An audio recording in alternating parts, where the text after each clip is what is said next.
Assalamualaikum warahmatullahi wabarakatuh. Berjumpa kembali bersama Auro Channel.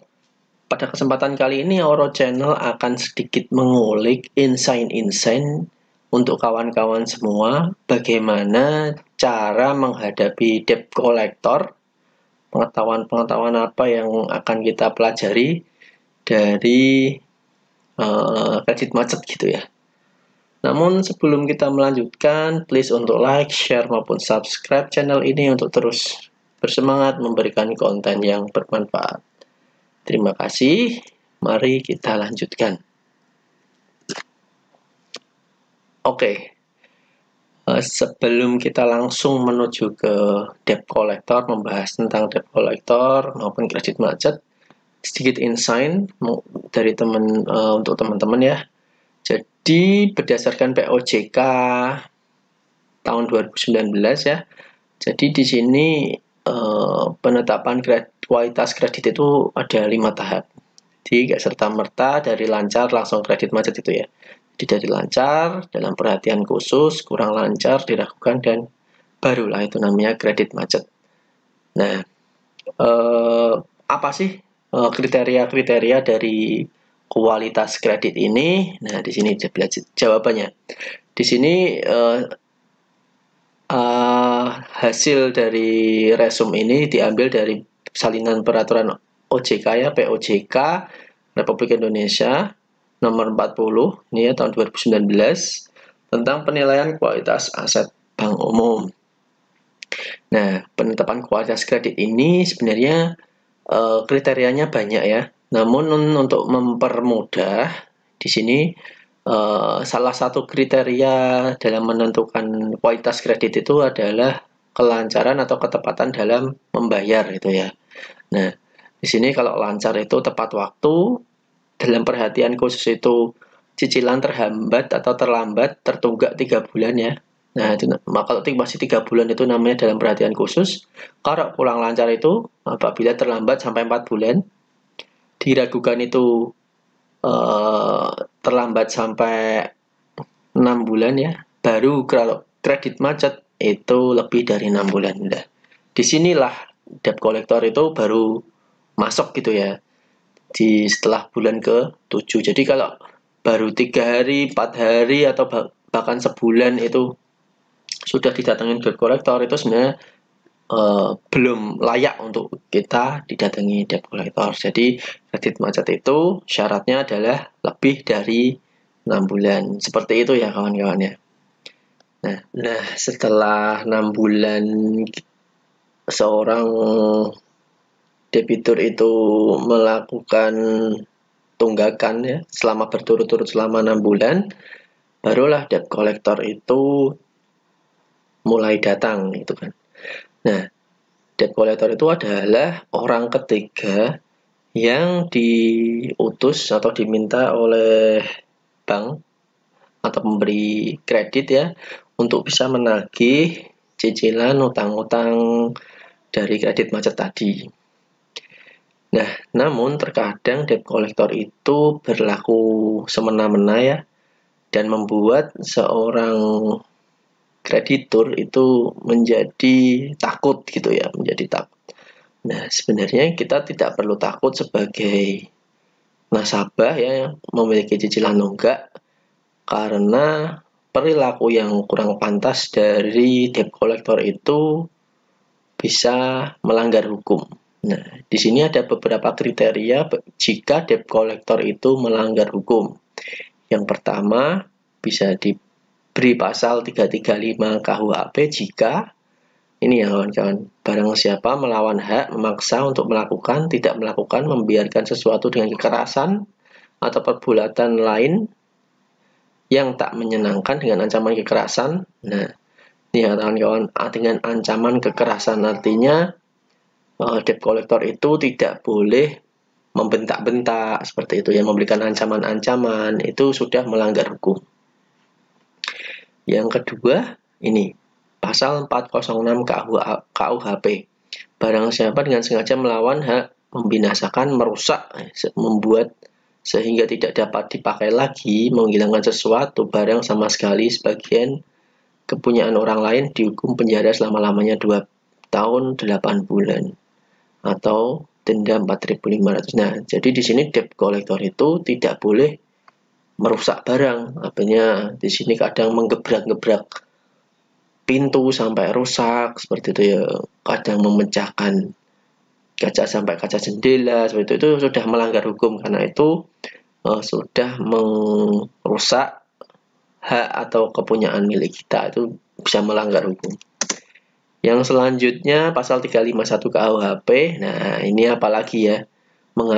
Penganiayaan hukum. Nah, apabila ini tadi kan sudah di pasal 335 tadi adalah kita tidak boleh membentak atau mengancam dengan kekerasan. Kalau ini sudah terjadi kekerasan ya, terjadi luka-luka, itu juga melanggar hukum. Jadi jangan takut, kita bisa melaporkan itu ke polisi ya, karena itu sudah melanggar hukum pidana. Dan yang terakhir ini yang sering terjadi adalah ini pasal 368 KUHP, barang siapa dengan maksud hendak menguntungkan diri sendiri atau orang lain dengan melawan hak, memaksa orang dengan kekerasan, ancaman kekerasan supaya orang itu memberikan barang yang sama sekali atau sebagiannya termasuk kepunyaan orang itu sendiri, kepunyaan orang lain, atau supaya orang itu membuat utang atau menghapus piutang, dihukum karena memeras dengan hukuman penjara selama-lamanya 9 tahun. Jadi ketika kita atau seseorang mengalami gagal bayar gitu ya selama 6 bulan berturut-turut dan tiba-tiba ada debt collector yang ingin mengambil barang kita, misalnya motornya atau mobilnya ya sebagai kreditannya itu melanggar hukum ya kawan-kawan, karena itu merupakan istilahnya adalah perampasan, itu bisa dilaporkan ke polisi. Makanya apabila kawan-kawan didatangi debt collector dan akan disita barang kreditannya itu, kawan-kawan siapkan saja kamera sebagai evidence untuk melaporkan ke polisi seperti itu ya. Jadi apabila kawan-kawan merasa motor itu BPKB-nya atas nama saudara, ya kan, jangan mau untuk ditarik oleh debt collector itu ya, karena itu adalah melanggar hukum. Nah, di sini ada tips apabila didatangi dengan debt collector ya. Yang pertama, tetap tenang. Pengetahuan tentang hukum akan membuat tenang. Jadi bisa dipelajari pasal-pasal tadi ya kawan-kawan. Tidak adanya kekerasan, perusakan, penganiayaan, sampai dengan perampasan barang kreditannya itu melanggar hukum semua. Jadi kawan-kawan tetap tenang dengan menghadapi debt collector. Yang kedua, hadirkan saksi. Nah, ini hadirkan saksi itu sangat perlu ya apabila didatangi debt collector, apabila debt collector mulai melanggar hukum. Jadi ambil saja evidence-nya berupa kamera, perekaman, seperti itu ya.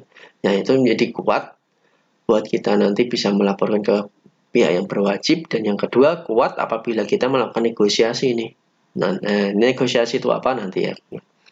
Siapkan jawaban yang rasional. Nah, yang jelas nomor 3 ini, ketika menghadapi debt collector, siapkan jawaban rasional mengenai negosiasi yang akan kita lakukan ke pihak bank atau leasing seperti itu ya. Nah, ternyata kawan-kawan, di dalam POJK tahun 2019 tadi juga diatur ini pedoman restrukturisasi kredit. Jadi apabila ada, nah di sini kita baca dulu ya.